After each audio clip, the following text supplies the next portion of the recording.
어머니, 앞으로는 혼자 사셔야죠. 30년간 친딸처럼 키워온 며느리가 내게 던진 말이었다. 오늘 전해드릴 이야기는 한 어머니가 30년간 당한 배신과 그에 대한 통쾌한 복수 이야기입니다. 여러분도 혹시 가족이라는 이름으로 이용당해 본 경험 있으시죠? 저는 30년간 정말 착한 시어머니로 살았습니다. 며느리를 친딸처럼 아끼고 모든 걸 다 해주며 살았어요. 그런데 마지막에 받은 게 뭔지 아세요? 철저한 배신과 모욕이었습니다. 오늘 이야기 끝까지 들어보시고 구독과 좋아요 부탁드려요. 여러분의 응원이 큰 힘이 됩니다. 제 이름은 정미숙, 올해 70입니다. 서울 마포구에 있는 40평 아파트에서 35년째 살고 있어요. 이 집은 남편과 제가 젊은 시절 온갖 고생해서 마련한 집입니다. 남편은 아직 건강하게 살아계시고 아들 하나, 딸 하나 있어요. 딸은 시집가서 잘 살고 있고 문제는 아들이에요. 정확히는 며느리가 문제였죠. 30년 전 아들 정수가 28살에 결혼할 때가 생각납니다. 상대는 이소연이라는 26살 처녀였어요. 서울대 국문과를 나온 똑똑한 아이였죠. 첫인상은 정말 좋았어요. 키 165cm의 단정한 외모, 조용하고 차분한 성격. 어머님, 앞으로 잘 부탁드려요. 첫 인사 때부터 예의 바르고 겸손했거든요. 결혼 준비 과정도 순조로웠어요. 어머님이 정해주시는 대로 하겠어요. 웨딩홀도 예단도 혼수도 제가 정하는 대로 따라주었어요. 신혼 초기에는 정말 모범 며느리였습니다. 매일 아침 일찍 일어나서 시부모님 아침 준비해드리고, 어머님, 오늘은 뭘 드시고 싶으세요? 명절에는 며칠 전부터 장보고 음식 준비 도와주고, 이렇게 하는 거 맞나요? 하나하나 물어가며 배우려고 했어요. 저도 소연이를 정말 아꼈습니다. 우리 소연이는 정말 착하네. 용돈도 자주 주고 좋은 옷 사다 주고. 백화점 가면 소연이 생각나서 이것저것 사오곤 했어요. 남편도 소연이를 무척 좋아했어요. 우리 며느리 참 잘 골랐다. 맞아요. 소연이는 정말 효녀예요. 그런 생활이 10년 정도 계속되었어요. 그 사이 손자 둘, 손녀 하나가 태어났고요. 저는 새 아이다 육아 도우미 역할을 했습니다. 소연이가 직장 다닐 때는 제가 아이들 돌보고, 아플 때는 병원 데려가고, 유치원 등하원도 제가 다 했어요. 어머님 정말 고맙습니다. 뭘 고마워해. 내 손자들인데. 그때는 정말 행복했어요. 가족이 화목하고, 며느리는 착하고, 손자들은 예쁘고. 더 바랄 게 없었죠. 변화의 조짐은 소연이가 직장에서 승진하면서부터 시작되었어요. 처음에는 사소한 것들이었어요. 어머님, 요즘은 아이들한테 이런 걸 안 시켜요. 제가 손자한테 예의범절 가르치려 하면 이런 식으로 말하더라고요. 왜? 예절은 어렸을 때부터 배워야지. 너무 엄격하면 아이가 괜히 위축돼서 주도적인 성격이 못 돼요. 뭔가 제 교육 방식을 무시하는 것 같아서 기분이 좋지 않았어요. 하지만 젊은 엄마니까 생각이 다를 수 있지 하고 넘어갔죠. 두 번째 변화는 명절 때였어요. 어머님, 명절 음식 너무 많이 준비하시는 거 아니에요? 명절인데 이 정도는 해야지. 요즘은 간소하게 하는 추세예요. 간소하게요? 조상님께 올리는 제사상을 간소하게 하자고요? 소연아, 우리 집안 전통이 있잖니. 하지만 시대가 바뀌었잖아요. 시대가 바뀌었다는 말을 자주 하기 시작했어요. 그러면서 점점 제 말에 반박하기 시작했죠. 세 번째 변화는 더 충격적이었어요. 어머님, 저희 따로 살면 안 될까요? 결혼 15년 만에 처음 나온 말이었어요. 갑자기 왜 그런 소리를 하니? 아이들도 크고 저도 직장에서 중요한 역할을 맡게 됐어요. 독립할 때가 된 것 같아요. 독립이라고요? 그동안 제가 해준 게 얼마나 많은데. 아이들 돌봐주고 집안일 도와주고 용돈까지 주면서. 소연아, 내가 너에게 특별히 불편하게 한 적 있니? 불편한 건 아니에요. 하지만 이제는 우리 가족만의 시간이 필요해요. 우리 가족만의 시간이요? 그럼 시부모는 가족이 아니라는 건가요? 정수는 뭐라고 하니? 남편도 동의해요. 그 말을 듣는 순간 가슴이 철렁했어요. 아들도 엄마 곁을 떠나고 싶어 한다는 거잖아요. 결국 그들은 아이들을 데리고 강남으로 이사를 갔어요. 새 아파트는 고급 아파트였어요. 어머님, 자주 놀러 오세요. 말로는 그렇게 했지만 실제로는 달랐어요. 전화해도 바쁘다고 하고 놀러 가면 어색한 분위기. 할머니, 언제 와? 손자들이 물어봐도 소연이가 대답하기 전에 먼저 나서서. 할머니는 바쁘시니까 가끔 와. 바쁘다고요? 은퇴한 할머니가 뭐가 바빠요? 그냥 오지 말라는 말 아닌가요? 시간이 갈수록 우리 사이는 더 멀어졌어요. 명절에만 오고 그마저도 하루 만에 가버리고. 예전에는 명절이면 일주일은 머물렀는데. 어머님, 아이들 학원 때문에 일찍 가야 해요. 핑계는 항상 아이들이었어요. 그러다가 작년에 결정적인 사건이 일어났습니다. 제가 갑자기 쓰러진 거예요. 고혈압으로 인한 뇌졸중이었어요. 다행히 남편이 빨리 발견해서 큰 후유증 없이 회복했지만 한 달 정도 입원해야 했거든요. 그때 소연이의 진짜 모습을 봤어요. 처음 며칠은 병문안을 왔어요. 어머님, 괜찮으세요? 많이 아프세요? 걱정하는 것처럼 보였어요. 그런데 일주일쯤 지나니까 연락이 뜸해지더라고요. 소연이한테 연락해봐. 남편이 전화하면 회사 일이 바빠서요라는 대답뿐. 퇴원할 때도 오지 않았어요. 어머님, 죄송해요. 중요한 회의가 있어서요. 중요한 회의라고요? 시어머니 퇴원보다 회의가 더 중요하다고요? 집에 돌아와서도 무난 인사 한 번 없었어요. 그때 깨달았어요. 소연이한테는 더 이상 시부모가 필요 없다는 걸. 이용할 가치가 없어진 거죠. 아이들 다 키워놓고 강남 고급 아파트에 사는 부유한 가정의 부인. 이제는 방해물 취급하는 거예요. 하지만 진짜 충격은 그 다음이었습니다. 퇴원하고 한 달쯤 지났을 때였어요. 갑자기 소연이가 혼자 집에 왔더라고요. 어머님, 말씀드릴 게 있어서 왔어요. 표정부터 심상치 않았어요. 무슨 일이니? 어머님, 저희가 이민을 가기로 했어요. 이민이라고요? 갑자기 무슨 이민 이야기예요? 어디로? 캐나다요. 남편이 현지 법인으로 발령받았어요. 언제부터 그런 계획이 있었니? 한 달 전에 결정됐어요. 한 달 전이면 제가 퇴원하기 전이네요. 그런 중요한 일을 왜 지금까지 말 안 했을까요? 내가 반대하지 못하게. 일부러 숨기고 있었던 게 분명했습니다. 언제 가는데? 다음 달 말이에요. 다음 달 말이라고요? 보름도 안 남았다는 거잖아요. 너무 갑작스럽네. 저희도 갑작스러웠어요. 하지만 남편과 아이들의 앞날을 위해서는 좋은 기회라서요. 그럴듯한 이유지만 뭔가 이상했어요. 아이들은 어떻게 하고? 아이들도 같이 가요. 현지 학교로 전학시킬 거예요. 손자들까지 다 데려간다는 거예요? 소연아, 그럼 우리는 언제 보니? 가끔 휴가 때 올 수 있을 거예요. 가끔이라고요? 1년에 한 번, 2년에 한 번. 그것도 확실하지 않은 이야기잖아요.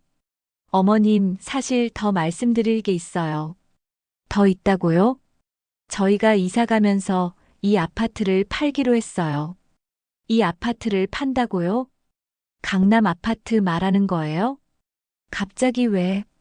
캐나다에서 새 집을 사려면 목돈이 필요해서요. 그럼 너희는 어디서 살고? 당분간은 회사에서 제공하는 숙소에 살 예정이에요. 뭔가 이상했어요. 회사 발령이면 집도 회사에서 알아서 해주는 게 보통인데, 왜 굳이 한국집을 팔아서 목돈을 만들어야 해요? 소연아, 혹시 다른 이유가 있는 거 아니니? 다른 이유요? 정말 회사 발령이 맞니? 그 순간 소연이의 표정이 변했어요. 어머님, 무슨 뜻인지 모르겠어요. 아니야, 그냥 궁금해서. 하지만 뭔가 석연치 않았어요. 그날 저녁 남편과 이야기해봤어요. 여보, 뭔가 이상하지 않아? 뭐가? 정순애가 갑자기 이민 간다고 하는 건 말이야. 회사 발령이라니까 어쩔 수 없지. 그런데 집까지 팔아야 할 이유가 있을까?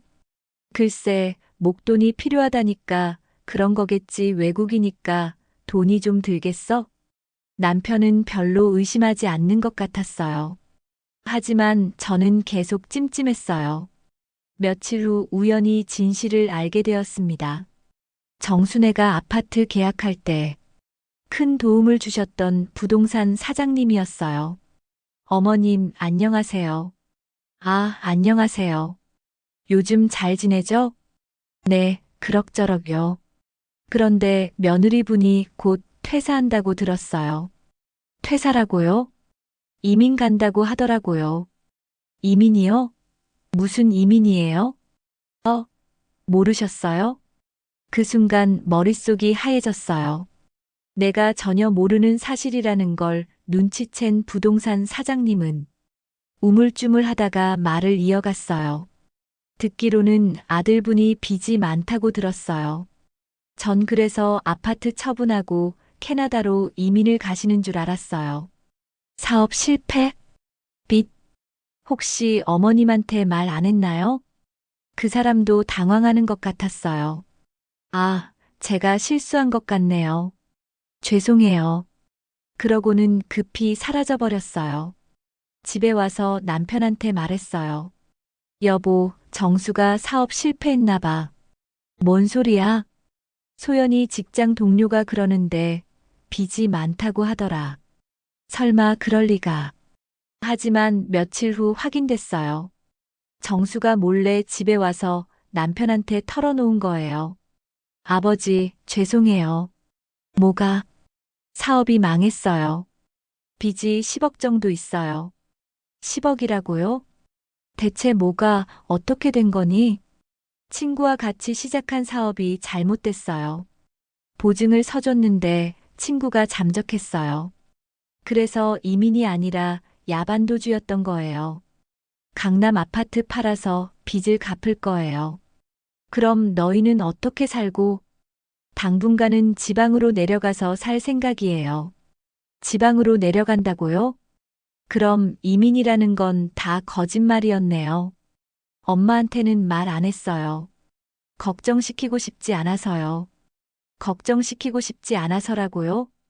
그럼 왜 거짓말을 해요? 이민 간다고 하면서 왜 속여요? 그 순간 모든 게 명확해졌어요. 소연이는 시부모한테 도움 청하기 싫었던 거예요. 자존심 때문인지 아니면 정말 우리를 무시해서인지 어쨌든 우리를 믿지 않았던 거죠. 남편은 정수한테 말했어요. 돈이 필요하면 아버지가 도와줄 수 있어. 아니에요. 제가 책임지고 해결할게요. 하지만 10억이라는 게 작은 돈이 아니잖아. 강남집 팔면 충분해요. 정수도 우리 도움을 받고 싶어 하지 않는 것 같았어요. 아마 소연이가 그렇게 말했겠죠. 우리 문제는 우리가 해결하자. 그렇게 해서 그들은 정말 사라져 버렸어요. 강남 아파트 팔고 아이들 전학시키고 연락처도 제대로 안 알려주고 떠났어요. 나중에 연락드릴게요. 그게 마지막 말이었어요. 그 후로 6개월이 지났지만 연락 한 번 없어요. 전화해도 안 받고 문자 보내도 답이 없어요. 완전히 연락을 끊어버린 거예요. 처음에는 바쁘겠지 생각했어요. 새로운 환경에 적응하느라 힘들겠지 했어요. 하지만 6개월이나 지났는데 연락 한 번 없다는 건 아예 관계를 정리했다는 뜻이죠. 30년 동안 친딸처럼 키워준 며느리가 15년 동안 손자, 손녀 뒷바라지해준 할머니를 이렇게 버려버린 거예요. 그런데 진짜 충격적인 일은 따로 있었어요. 얼마 전 우연히 동네에서 소연이를 봤거든요. 커피숍에 앉아서 누군가와 통화하고 있는 걸 봤어요. 그래, 이제 자유로워졌어. 시부모 눈치 안 보고 살 수 있어. 애들도 이제 크니까 할머니 필요 없지. 솔직히 말하면 30년 동안 정말 답답했어. 그 말을 듣는 순간 온몸에 소름이 돋았어요. 30년 동안 답답했다고요? 그럼 그동안의 모든 게 연기였다는 건가요? 어머님 고맙습니다도. 어머님 덕분입니다도. 다 거짓말이었다는 거예요? 그날 밤 잠을 이룰 수 없었어요. 30년 동안의 기억들이 주마등처럼 스쳐 지나갔어요. 아침마다 준비해준 식사, 아이들 돌봐준 수많은 날들, 아플 때 병원 데려간 것들, 용돈으로 준 수백만 원, 명절 음식 함께 준비했던 시간들, 모든 게 헛된 일이었나요? 저를 이용하기 위한 연기였나요? 화가 났어요. 정말 화가 났어요. 하지만 동시에 다짐했어요. 이대로 당하고만 있지 않겠다고. 30년 동안 당한 걸 반드시 되돌려주겠다고. 그날 밤 잠을 이루지 못하며 생각했습니다. 저는 더 이상 참지 않기로 했습니다. 소연이가 커피숍에서 통화하는 걸 엿듣고 난 후 집에 돌아와서 남편에게 말했어요. 여보, 소연이를 봤어. 어디서? 동네 커피숍에서. 그런데 통화하는 걸 들었는데 남편에게 소연이가 한 말을 그대로 전했어요. 30년 동안 답답했다고 했어. 설마 그렇게 착한 새아기가 그런 말을 했을까? 내가 직접 들었어. 시부모 눈치 안 보고 살 수 있어서 자유롭다고 했어. 남편도 충격받은 표정이었어요. 그럼 그동안 우리를 속인 거네. 그런 것 같아. 참 실망이다. 30년 동안 우리가 그렇게 잘해줬는데 남편도 허탈해 하더라고요. 그때 저는 결심했어요. 이대로 끝낼 순 없다. 30년 동안의 배신에는 반드시 대가를 치르게 하겠다. 하지만 무작정 복수할 수는 없잖아요. 치밀하게 계획을 세워야죠. 먼저 소연이가 정말 어디에 살고 있는지 알아봐야 했어요. 이민 간다고 했지만 동네에서 봤다는 건 거짓말이라는 증거니까요. 며칠 동안 그 커피숍 주변을 서성거렸어요. 혹시 다시 나타나지 않을까 해서요. 그런데 일주일째 되는 날 정말 나타났어요. 이번에는 아이들과 함께였어요. 제 손자, 손녀들 말이에요. 멀리서 보니 많이 컸더라고요. 민석이는 중학교 2학년, 수진이는 초등학교 6학년. 키도 훌쩍 크고 얼굴도 많이 성숙해졌어요. 하지만 저는 다가가지 않았어요. 대신 멀리서 지켜봤죠. 소연이가 아이들과 어떻게 지내는지, 그들이 어느 방향으로 가는지 30분 정도 지켜본 후 조심스럽게 따라갔어요. 그랬더니 놀랍게도 우리 동네에서 불과 30분 거리에 있는 아파트로 들어가더라고요. 이민은 무슨 이민이에요. 바로 코앞에 살고 있으면서 연락을 안 한 거였어요.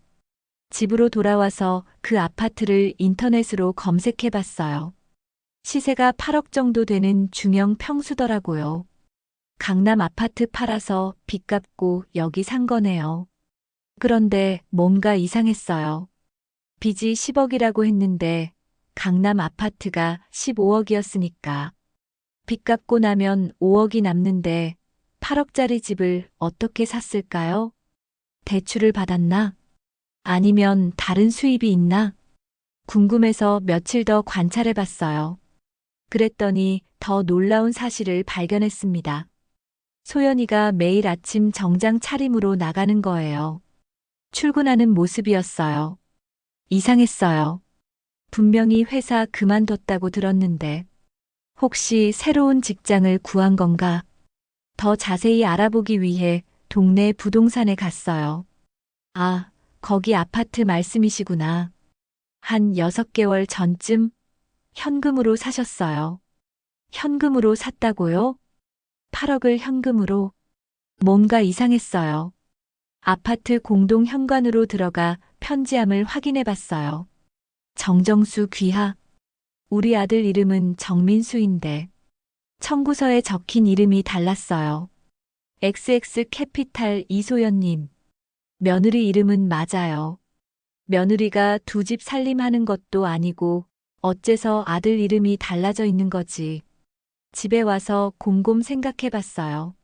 남편 이름을 바꾸고 현금으로 집을 사고 이민 간다고 거짓말하고 도대체 뭔 일이 있었던 걸까요? 그때 갑자기 떠오른 게 있었어요. 예전에 소연이가 부동산 투자에 관심이 많았던 걸 기억했거든요. 어머님, 요즘 부동산이 올라서 좋네요. 부동산 공부하고 계시나 봐요? 사실 저도 여기저기에 투자도 좀 하고 있어요. 그때는 대수롭지 않게 들었는데 혹시 그게 관련 있는 건 아닐까요? 더 정확한 정보가 필요했어요. 그래서 사설 탐정을 고용했습니다. 정민수라는 사람과 이소연 부부의 최근 행적을 알아봐 주세요. 어떤 정보가 필요하신가요? 현재 거주지, 직업, 수입원, 그리고 혹시 다른 이름을 쓰고 있는지. 알겠습니다. 일주일 정도 시간 주세요. 탐정비로 200만 원을 줬어요. 비싸긴 했지만 진실을 알기 위해서는 필요한 투자였죠. 일주일 후 탐정에게서 연락이 왔어요. 어머님, 놀라실 만한 정보가 있어요. 뭔가요? 전화로 다 하기에는 사안이 중대하고 많아요. 일단 만나서 말씀드릴게요. 탐정 사무소에서 만난 탐정의 첫 마디는 충격적이었어요. 어머님, 따님의 남편분이 2개의 신분을 쓰고 계세요. 2개의 신분이라고요? 하나는 정민수, 다른 하나는 정정수입니다. 왜 그런 걸까요?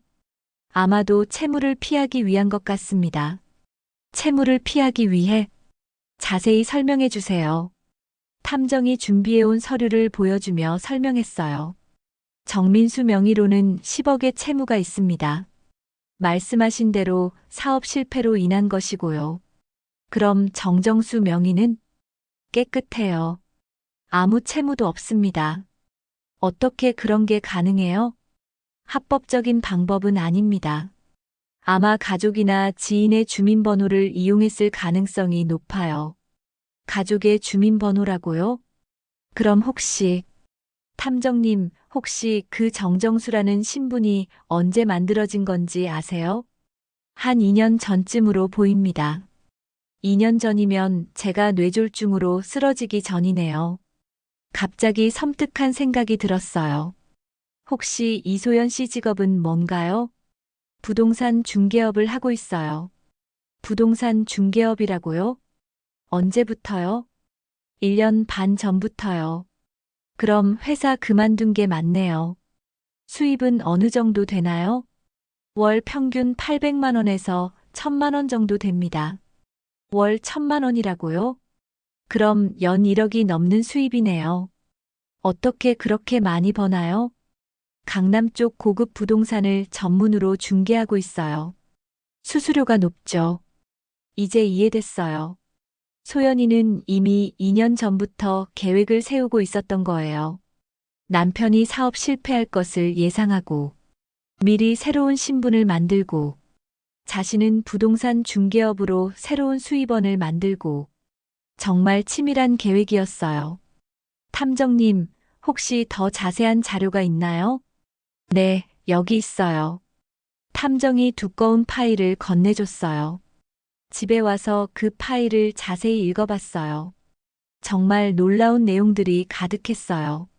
소연이는 남편의 사업이 망하기 1년 전부터 이미 준비하고 있었어요. 부동산 중개사 자격증을 따고 강남 부동산 업체에 취업하고 그러면서 남편 몰래 돈을 빼돌리고 있었던 거예요. 강남 아파트도 사실 팔 필요가 없었어요. 이미 빚을 다 갚을 돈이 있었거든요. 하지만 더 많은 목돈을 만들기 위해 팔았던 거죠. 그리고 새 집은 정정수 명의로 사서 채권자들이 추적할 수 없게 만들었고요. 정말 영리했어요. 하지만 그 영리함이 저에게는 배신으로 느껴졌어요.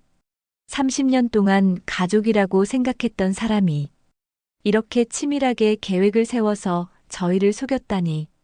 더 충격적인 건 아이들 이야기였어요. 파일에는 아이들의 전학 기록도 있었는데, 민석이는 강남의 유명한 사립중학교로 전학했고, 수진이는 영어 특화 초등학교로 전학했어요. 모두 비싼 학교들이었어요. 등록금만 연간 수천만 원씩 드는 곳들. 그 돈은 어디서 났을까요? 아마 저희를 속이고 모은 돈으로 아이들을 좋은 학교에 보낸 거겠죠. 그러면서 할머니, 할아버지와는 연락을 끊고, 할머니는 이제 필요 없어. 이런 식으로 아이들을 교육했을 거예요. 화가 났어요. 정말로 화가 났어요. 하지만 동시에 기회라고 생각했어요. 소연이가 이렇게 불법적인 방법을 썼다면, 저도 그에 상응하는 방법으로 복수할 수 있다는 뜻이니까요. 그날 밤 남편과 진지한 대화를 나눴어요. 여보, 탐정 조사 결과를 봤어. 뭐가 나왔는데? 파일을 보여주며 하나하나 설명했어요.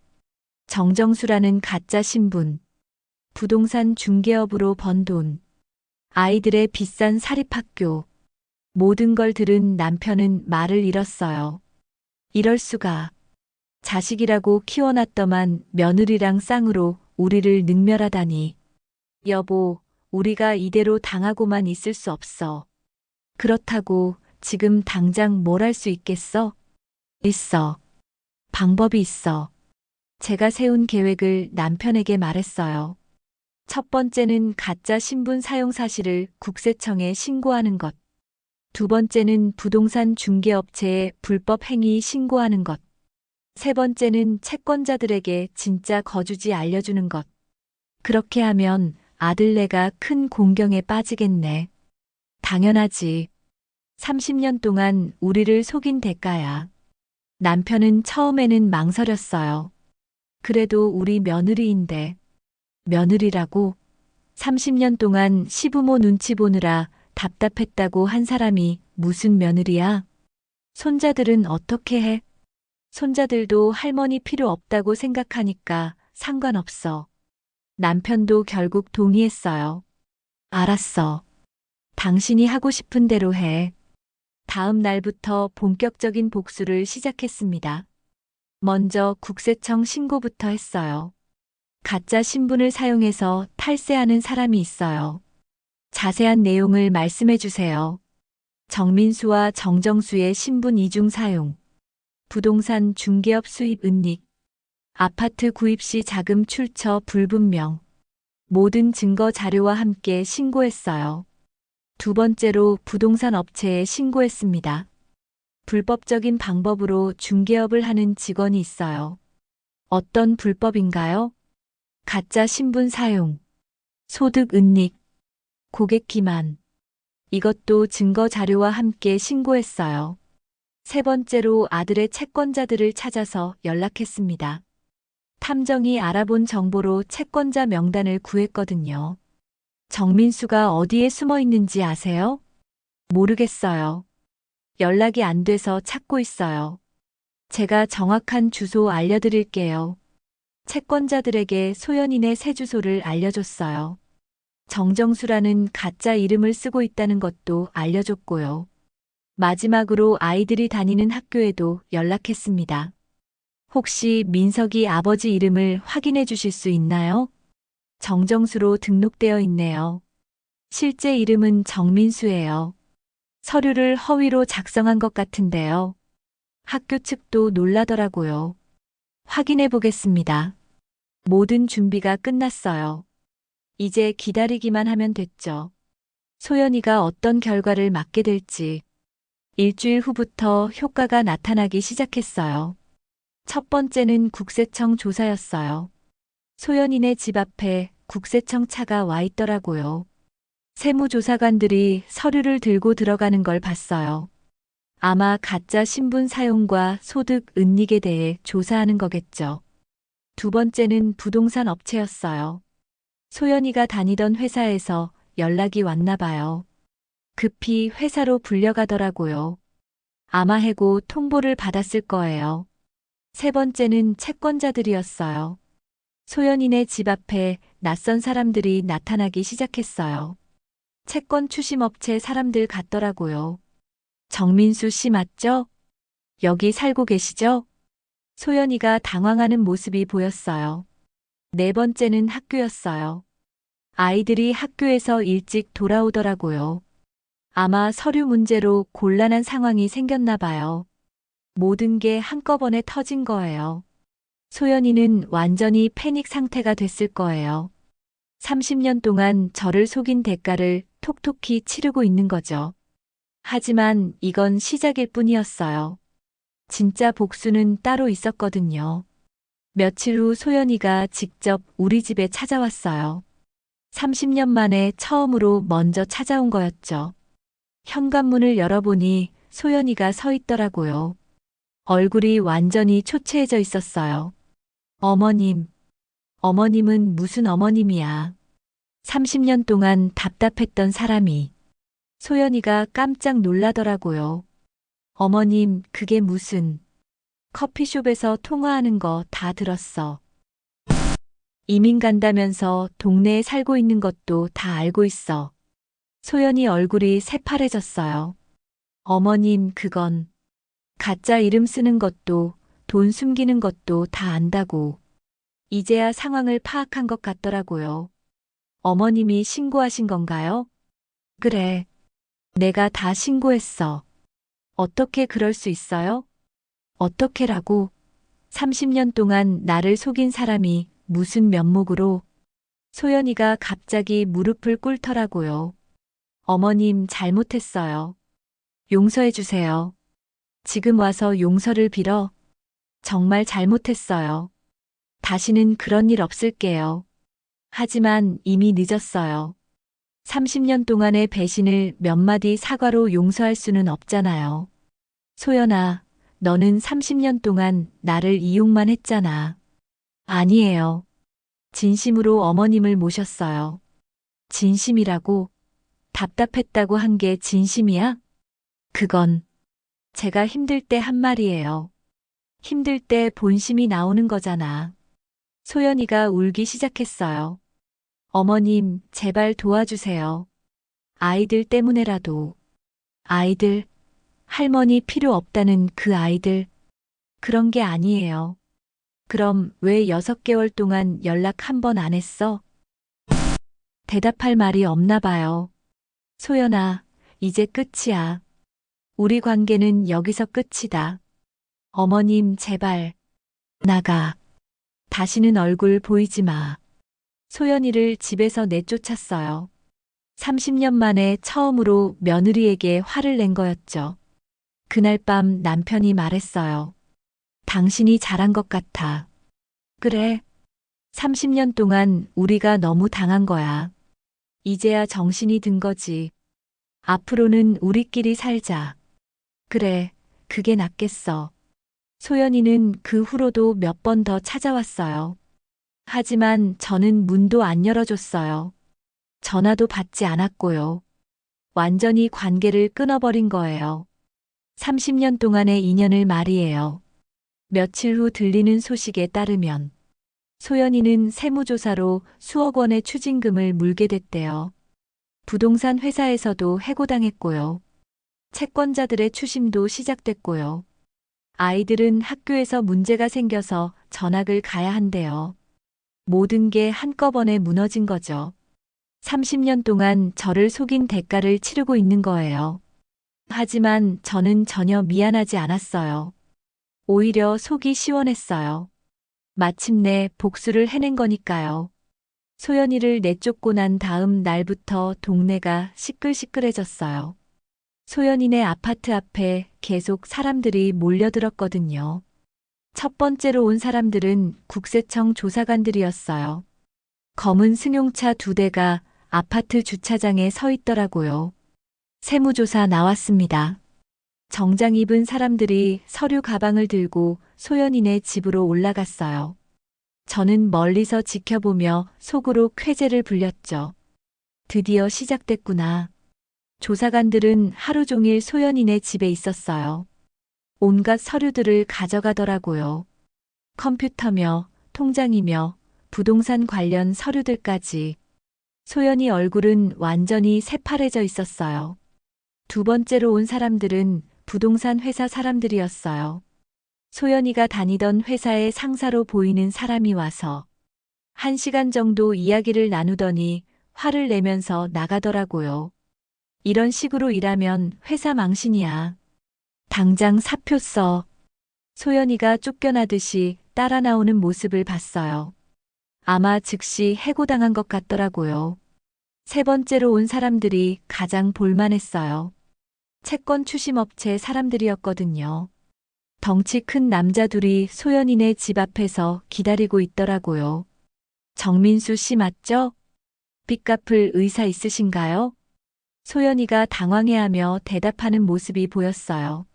저희는 정정수인데요. 정정수요? 정민수 아니에요? 다른 사람 같은데요. 하지만 추심업체 사람들도 바보가 아니죠. 이미 제가 알려준 정보로 확인을 마친 상태였어요. 장난치지 마세요. 다 알고 있어요. 10억 원 언제 갚으실 건가요?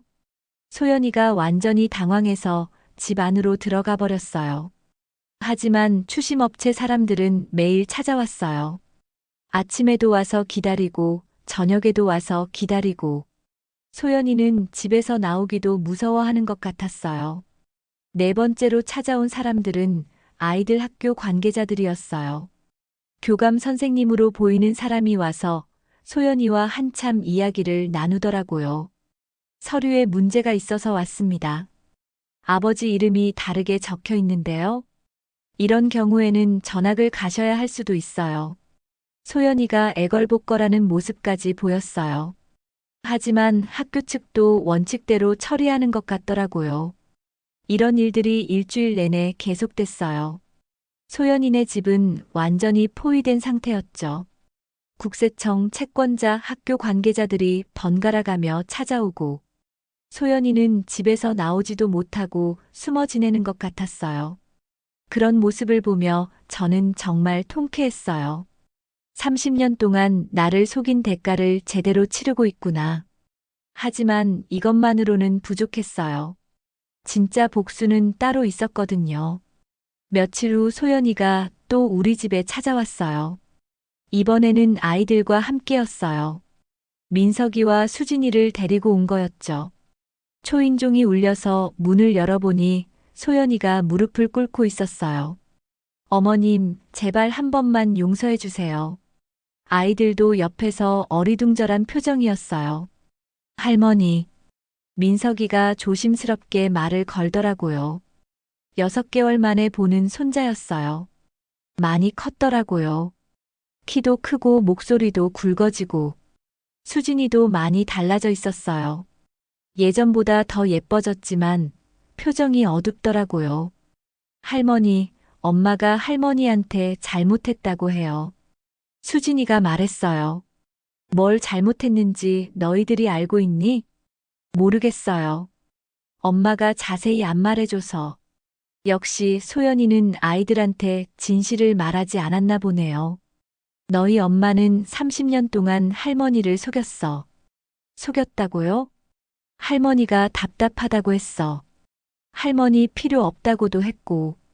아이들이 충격받은 표정을 지었어요. 정말요? 정말이야. 할머니가 직접 들었어. 소연이가 급히 나섰어요. 어머님, 아이들 앞에서 그런 말씀은. 왜? 사실인데 왜 숨겨? 아이들이 상처받을 수 있어요. 30년 동안 내가 받은 상처는 생각 안 해? 소연이가 할 말을 잃었어요. 민석이가 소연이를 쳐다보더라고요. 엄마, 정말 그런 말 했어요? 그건 엄마가 할머니한테 그렇게 말했어요? 소연이가 대답을 못하고 있으니까 민석이가 화를 내더라고요. 엄마, 어떻게 그럴 수 있어요? 민서가, 그게 아니야. 그럼 뭐예요? 할머니가 거짓말 하시는 거예요? 수진이도 울기 시작했어요. 할머니, 우리는 할머니 보고 싶었어요. 그래. 엄마가 할머니한테 연락하면 안 된다고 했어요. 왜? 할머니가 바쁘시다고 했어요. 바쁘다고 했다니. 거짓말로 아이들까지 속인 거네요. 할머니는 전혀 바쁘지 않았어. 너희들 보고 싶어서 매일 기다렸어. 정말요? 정말이야. 그때 민석이가 소연이한테 따졌어요. 엄마, 왜 거짓말했어요? 민서가, 그게 아니라. 할머니 보고 싶다고 했을 때 왜 안 된다고 했어요? 소연이가 당황해하며 둘러대려고 했지만 이미 아이들의 신뢰를 잃은 것 같았어요. 수진이도 소연이를 원망하는 눈빛으로 쳐다봤어요. 엄마 때문에 할머니 못 봤어요. 수진아, 엄마가 다 너희들을 위해서, 우리를 위해서라고요? 민석이가 더 화를 냈어요. 할머니 못 보는 게 우리를 위해서라고요? 그게 아니라, 엄마는 거짓말쟁이에요. 민석이가 소리쳤어요. 그러더니 제 쪽으로 오더라고요. 할머니, 저희 데려가 주세요. 뭐라고?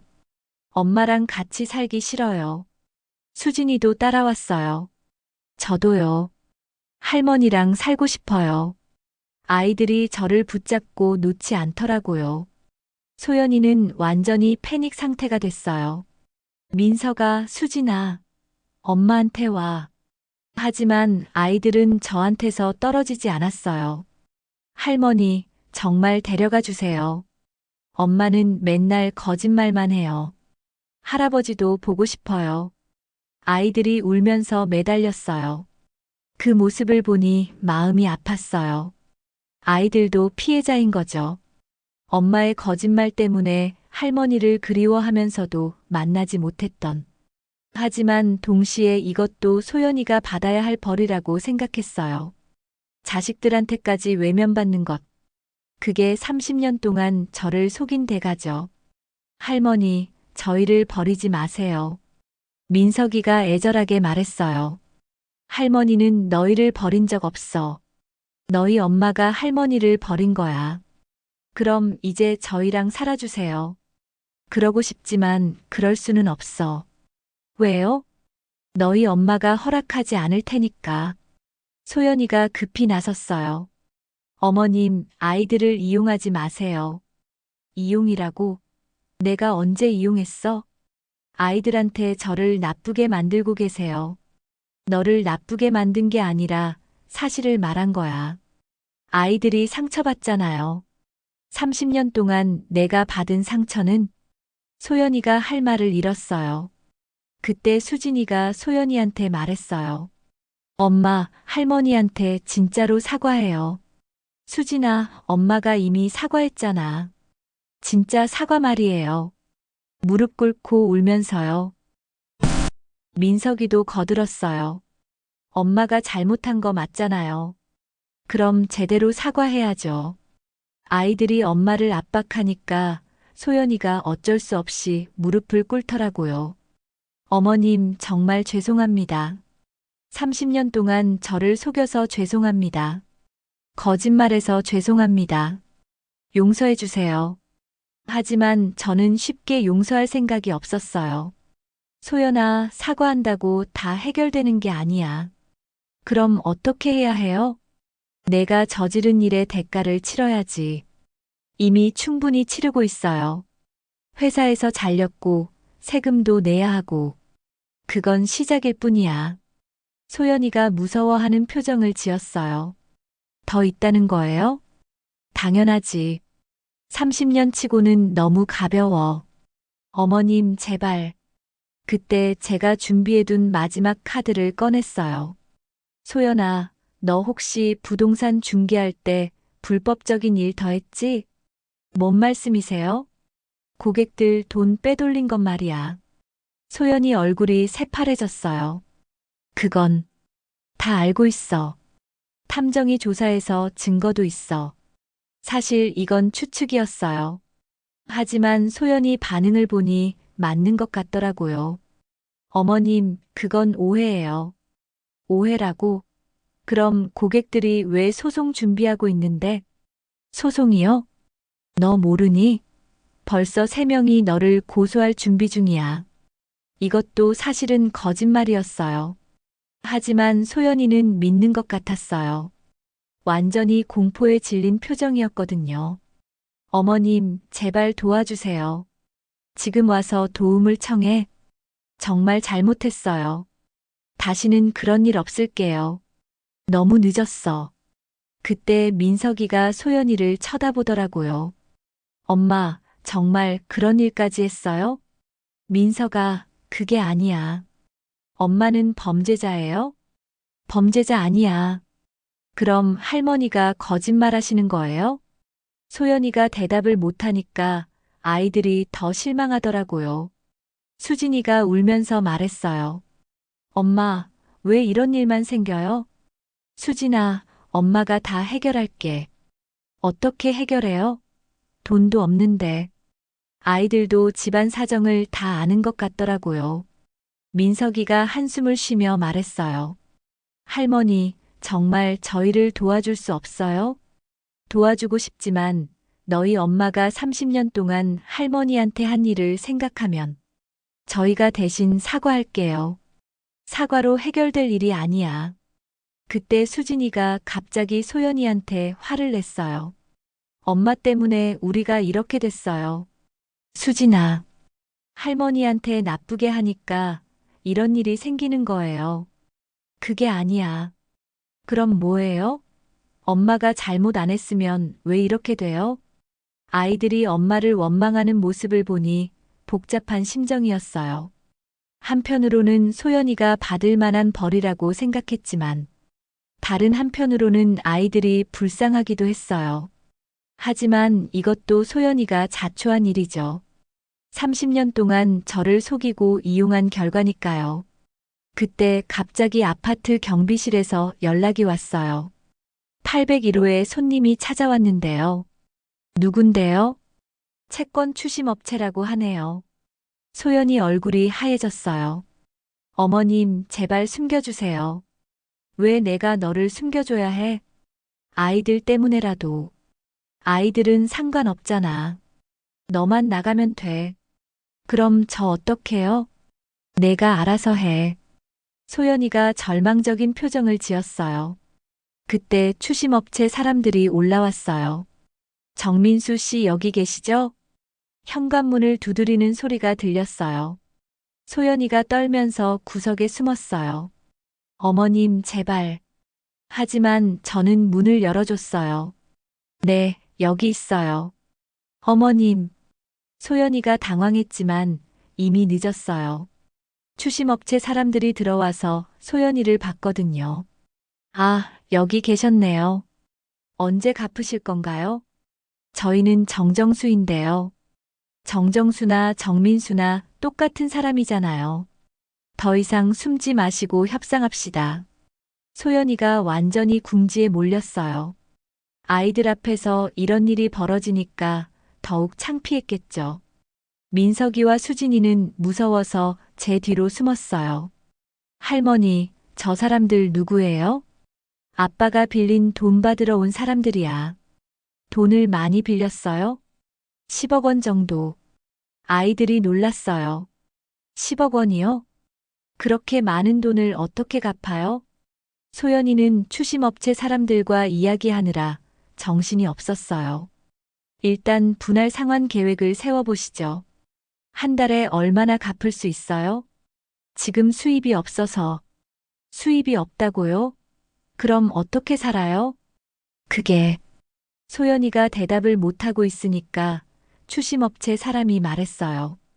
그럼 집부터 처분하셔야겠네요. 집을 팔라고요? 8억짜리 집이니까 팔면 상당한 금액 나올 텐데요. 하지만 살 곳이 없어요. 그건 저희가 알 바 아니고요. 냉정한 현실이었어요. 결국 소연이는 집까지 팔아야 하는 상황에 몰린 거예요. 아이들이 그 이야기를 듣고 울기 시작했어요. 집까지 팔아요? 그럼 우리 어디서 살아요? 소연이도 울면서 대답했어요. 엄마가 뭐든 해결할게. 어떡해요? 돈도 없고 집도 팔아야 하는데. 그것도 엄마가. 하지만 아이들은 더 이상 엄마를 믿지 않는 것 같았어요. 그동안 너무 많은 거짓말을 들었으니까요. 추심업체 사람들이 돌아간 후 아이들이 제게 매달렸어요. 할머니, 정말 저희를 도와주세요. 할머니가 아니면 의지할 사람이 없어요. 하지만 저는 단호했어요. 안 돼. 너희 엄마가 자초한 일이야. 할머니, 너희 엄마한테 말해라. 30년 동안 할머니한테 한 일을 반성하라고. 소연이가 마지막으로 애걸했어요. 어머님, 아이들만이라도 도와주세요. 아이들을 생각했으면 처음부터 그런 일을 하지 말았어야지. 정말 후회하고 있어요. 후회는 이미 늦었어. 그럼 어떻게 해야 해요? 그때 제가 마지막 조건을 제시했어요. 소연아, 내가 30년 동안 나한테 받은 모든 걸 돌려줘. 뭘 돌려드려요? 용돈으로 준 돈, 아이들 교육비, 육아 도우미 비용. 그게 얼마나 되는데요? 계산해 보니까 5억 정도 돼. 5억이라는 금액에 소연이가 기절할 뻔했어요. 5억이요? 30년 동안 계산하면 그 정도야. 그런 돈이 어디 있어요? 그거야 내가 알아서 해. 어머님, 너무 심하신 거 아니에요? 심해? 30년 동안 나를 속인 게 심한 거지. 결국 소연이는 아무것도 얻지 못하고 아이들과 함께 돌아갔어요. 그 뒷모습이 처량해 보이긴 했지만 저는 전혀 동정하지 않았어요. 30년 동안 저를 속이고 이용한 대가를 치르는 거니까요. 며칠 후 들리는 소식에 따르면 소연이는 정말 집을 팔았대요. 그리고 아이들과 함께 지방으로 내려갔다고 하더라고요. 전세금 3천만 원짜리 작은 아파트로 말이에요. 아이들도 일반 공립학교로 전학했고요. 완전히 몰락한 거죠. 강남의 고급 아파트에서 부동산 중개업자로 떵떵거리던 소연이가 지방의 작은 전세집에서 아르바이트로 연명하는 신세가 된 거예요. 그 소식을 들으며 저는 정말 속이 시원했어요. 드디어 30년 동안의 복수를 해낸 거니까요. 하지만 이것만으로는 부족했어요. 마지막으로 한 가지 더 해야 할 일이 있었거든요. 소연이가 지방으로 내려간 지 한 달이 지났습니다. 그런데 탐정에게서 충격적인 소식이 들려왔어요. 어머님, 큰일 났습니다. 무슨 일인가요? 이소연이 지방에서도 부동산 사기를 치고 있어요. 뭐라고요? 가짜 서류를 만들어서 집을 이중 계약하고 있습니다. 피해자가 벌써 3명이나 됩니다. 이중 계약이라고요? 하나의 집을 여러 명한테 팔아서 돈을 받아먹는다는 뜻이죠. 더 심각한 건 아이들을 이용하고 있다는 겁니다. 아이들이라니요? 민석이와 수진이를 데리고 다니면서 동정심을 유발해서 사기를 치고 있어요. 아이들 때문에 어쩔 수 없이 집을 파는 거다라는 식으로 말이에요. 정말 충격이었어요. 아이들까지 사기에 이용하다니. 피해 금액이 얼마나 돼요? 지금까지 파악된 것만 5억 원 정도입니다. 하지만 더 있을 가능성이 높습니다. 5억 원이라니. 바늘 도둑이 소 도둑이 된다고. 궁지에 몰리니 정말 큰 사기꾼이 된 거네요. 경찰서에 신고해야 하는 거 아닌가요? 이미 피해자들이 신고했습니다. 곧 수사가 시작될 예정입니다. 그날 저녁 남편한테 말했어요. 여보, 소연이가 지방에서도 사기를 치고 있대. 정말? 그럼 이제 끝장이네. 그런데 아이들을 이용한다는 게 가장 화가 나. 아이들이 불쌍해. 엄마 때문에 범죄에 연루되고 우리가 뭔가 해야 하는 거 아닐까? 남편이 생각해 보더니 말했어요. 당신이 직접 가서 아이들을 데려와. 뭐라고? 아이들은 무죄잖아. 엄마가 나쁜 거지. 소연이한테 맡겨두면 아이들까지 범죄자가 될 수도 있어. 남편 말이 맞았어요.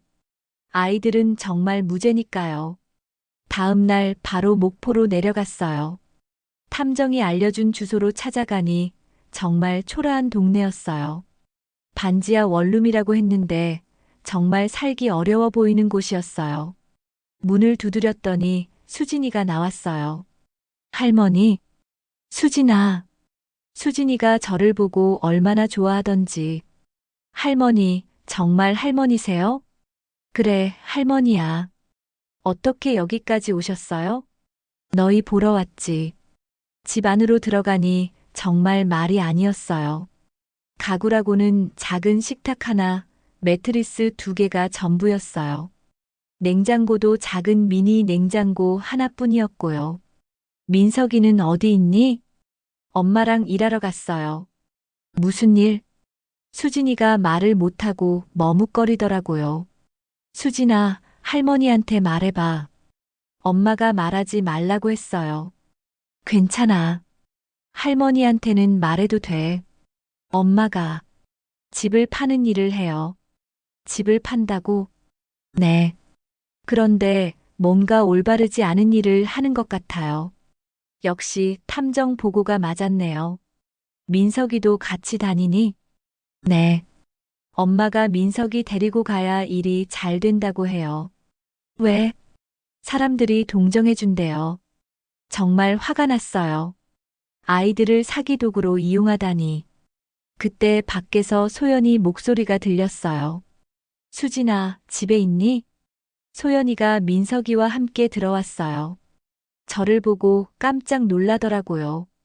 어머님, 어떻게 여기까지? 소연아, 우리 할 얘기가 있어. 무슨? 그때 민석이가 제게 달려왔어요. 할머니, 민석아 많이 컸네. 민석이도 수진이도 정말 반가워했어요. 하지만 소연이는 당황한 표정이었어요. 어머님, 갑자기 오시면 어떡해요? 왜? 손자 보러 오면 안 되나? 그게 아니라 미리 연락이라도. 소연아, 너 지금 뭐 하고 있니? 뭐라고요? 사기치고 있다며. 소연이 얼굴이 새파래졌어요. 그게 무슨 5억 원어치 부동산 사기 말이야.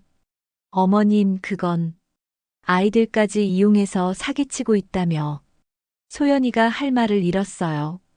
그때 민석이가 놀란 표정으로 엄마를 쳐다봤어요. 엄마, 할머니 말이 사실이에요? 민석아, 그게 아니야. 그럼 왜 저까지 데리고 다니는 건데요? 민석이도 약간은 눈치채고 있었던 거네요. 엄마가 나쁜 짓을 하고 있는 거예요? 소연이가 대답을 못하고 있으니까 수진이도 물었어요. 엄마, 우리가 범죄자 도와주는 거예요? 아니야. 엄마는 살기 위해서 나쁜 짓 해도 돼요?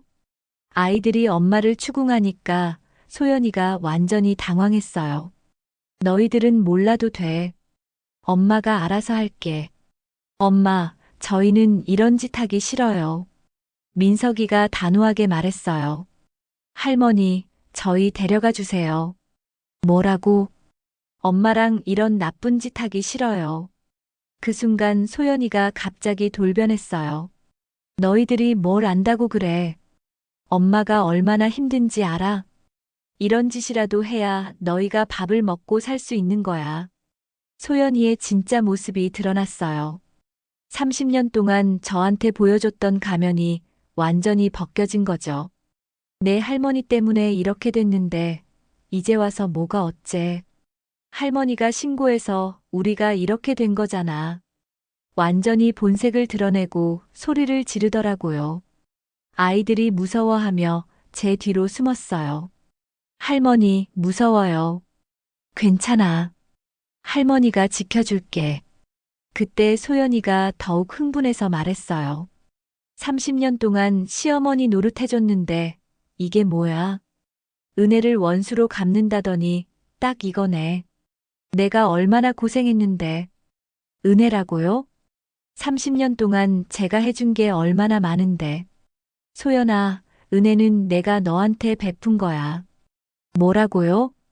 30년 동안 용돈 주고 아이들 키워주고 집안일 도와준 게 나야. 그건 너는 답답하다고 했잖아. 나 필요 없다고 했고. 소연이가 할 말을 잃었어요. 바로 그때 밖에서 사이렌 소리가 들렸어요. 경찰차가 온 거였어요. 경찰이다. 문 열어. 소연이 얼굴이 완전히 하얘졌어요. 어떡하지, 어떡하지. 이소연 씨 있습니까? 경찰이 문을 두드리고 있었어요. 소연이가 저한테 애걸하더라고요. 어머님, 제발 도와주세요. 지금 와서 제가 잘못했어요. 정말 잘못했어요. 늦었어. 경찰이 들어왔어요. 이소연 씨, 부동산 사기 혐의로 체포합니다. 묵비권을 행사할 권리가 있습니다. 소연이가 수갑을 차게 됐어요. 아이들이 그 모습을 보고 울기 시작했어요. 엄마, 엄마가 어디 가요? 하지만 소연이는 끝까지 나빴어요. 경찰서로 끌려가면서도 소리쳤어요. 다 너희 할머니 때문이야. 할머니가 우리 가정을 파탄냈어. 아이들아, 기억해. 할머니가 우리를 망쳤어. 정말 끝까지 뻔뻔한 사람이었어요. 자기 잘못은 인정하지 않고 남 탓만 하는. 경찰이 떠나고 나니 아이들이 저한테 매달렸어요. 할머니, 이제 어떡해요? 우리 어디서 살아요? 괜찮아. 할머니가 다 해결해 줄게. 정말요? 그럼. 할머니 믿지? 그날 바로 아이들을 데리고 서울로 올라왔어요. 기차 안에서 아이들이 말했어요. 할머니, 엄마가 정말 나쁜 일을 한 거예요? 그래. 사기는 나쁜 짓이야. 저희도 나쁜 아이예요? 아니야. 너희는 전혀 잘못이 없어. 그럼 엄마는 언제 돌아와요? 모르겠다. 아마 오랫동안 못 볼 수도 있어. 그럼 저희는 할머니랑 살아도 돼요? 그럼. 할머니가 얼마나 기다렸는데. 아이들이 얼마나 좋아하던지. 30년 만에 진짜 가족을 되찾은 기분이었어요. 서울에 도착해서 집에 가니 남편이 기다리고 있었어요. 아이고, 우리 손자 손녀들아. 할아버지. 남편도 아이들을 보고 얼마나 좋아하던지. 이제 우리 집에서 살자. 정말요? 그럼. 이게 너희 진짜 집이야. 그날 저녁 온 가족이 둘러앉아 밥을 먹었어요. 정말 오랜만에 느끼는 행복이었어요. 민석이가 말했어요. 할머니, 저희 학교는 어떡해요? 서울 학교로 전학시켜 줄게. 정말요? 좋은 학교로요? 그럼. 할머니가 다 알아봤어. 수진이도 물었어요. 할머니, 저희 용돈도 주세요? 당연하지. 손자, 손녀 용돈은 할머니가 주는 거야. 아이들이 그렇게 좋아할 수가 없었어요. 며칠 후 소연이 재판 소식이 들려왔어요. 5억 원 사기 혐의로 징역 3년을 선고받았대요. 집행유예 없는 실형이었어요. 그것도 당연한 결과죠. 그렇게 많은 사람들을 속였으니까요. 탐정이 추가 정보를 가져왔어요. 소연이가 감옥에서 면회 신청을 했는데요. 아이들 보고 싶다고 합니다. 어떻게 하시겠어요? 저는 단호하게 말했어요. 거절해 주세요. 아이들한테는 물어보지 않으시겠어요? 필요 없어요. 그런 엄마는 없는 게 낫죠. 민석이와 수진이는 서울 생활에 금세 적응했어요. 좋은 학교로 전학시켜 주니까 공부도 열심히 하고 친구들도 많이 사귀었어요. 할머니, 학교 정말 좋아요. 선생님들도 친절하고 친구들도 좋아요. 할머니 덕분이에요. 아이들이 이렇게 행복해하는 모습을 보니 정말 기뻤어요. 30년 동안 속고 살았지만 결국 진짜 가족을 되찾은 거니까요. 6개월이 지났어요.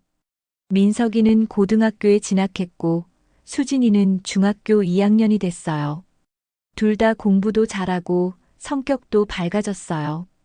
가끔 아이들이 물어봐요. 할머니, 엄마 소식은 어때요? 몰라. 할머니도 관심 없어. 저희도 엄마 보고 싶지 않아요. 왜? 할머니가 훨씬 좋아요. 엄마는 거짓말쟁이였어요. 아이들도 이제 엄마의 진짜 모습을 알게 된 거예요. 30년 동안 저를 속인 것처럼 아이들도 속이고 이용했다는 걸. 남편도 아이들을 정말 아껴요. 우리 손자가 또 100점 받았다. 우리 손녀 그림 솜씨 봐라. 매일 아이들 자랑하느라 바빠요. 저도 마찬가지예요. 아침마다 아이들 도시락 싸주고 학교 끝나면 간식 준비해주고 정말 행복한 일상이에요. 30년 만에 찾은 진짜 가족의 행복이죠. 1년 후 소연이가 출소했다는 소식을 들었어요. 하지만 아이들을 찾아오지는 않았어요. 아마 자기도 부끄러웠겠죠. 그렇게 나쁜 짓을 해놓고 어떻게 아이들 앞에 나타나겠어요. 어디서 어떻게 사는지는 모르겠지만 저희와는 완전히 인연이 끝난 거예요. 민석이가 대학생이 되었을 때 말했어요. 할머니, 저는 할머니 아들이 되고 싶어요. 뭐라고? 할머니가 키워주셨으니까 할머니 아들이잖아요. 성도 정씨로 바꿀래요. 정말 기특한 손자예요. 수진이도 마찬가지예요. 할머니, 저도 할머니 딸이에요. 나중에 결혼해도 할머니 성 그대로 쓸래요. 할머니가 진짜 엄마니까요. 이런 말을 들으니 30년 동안의 고생이 다 보상받는 기분이었어요. 지금 민석이는 대학교 3학년, 수진이는 고등학교 3학년입니다. 둘 다 정말 잘 자랐어요. 공부도 잘하고 성격도 착하고 무엇보다 할머니 할아버지를 정말 사랑해줘요. 할머니 사랑해요. 할머니 덕분에 우리가 이렇게 잘 살 수 있어요. 매일 이런 말을 들으니 얼마나 행복한지 몰라요. 가끔 동네 사람들이 물어봐요. 아들 내외 소식은 어때요? 몰라요. 관심도 없고. 그래도 혈육인데. 혈육은 진짜 가족한테나 쓰는 말이에요. 저는 더 이상 소연이에 대해 생각하지 않아요.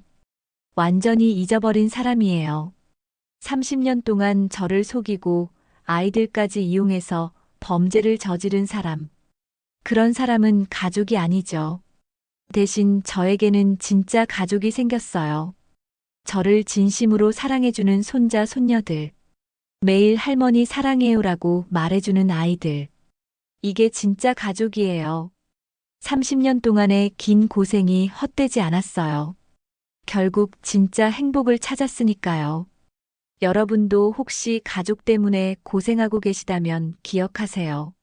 진짜 가족은 혈연이 아니라 마음으로 만들어지는 거예요. 서로 사랑하고 아껴주는 사람들이 진짜 가족이죠. 저처럼 늦었다고 생각하지 마세요. 언제든 새로운 시작은 가능해요. 30년 동안의 길고 험난했던 이야기가 드디어 끝납니다. 결국 악한 사람은 벌을 받고 선한 사람은 행복해지는 거예요. 정의는 반드시 승리한다는 걸 보여드렸죠. 끝까지 들어주셔서 감사하고 구독과 좋아요도 잊지 마세요. 여러분도 모두 진짜 가족의 사랑을 받으며 행복하게 사세요.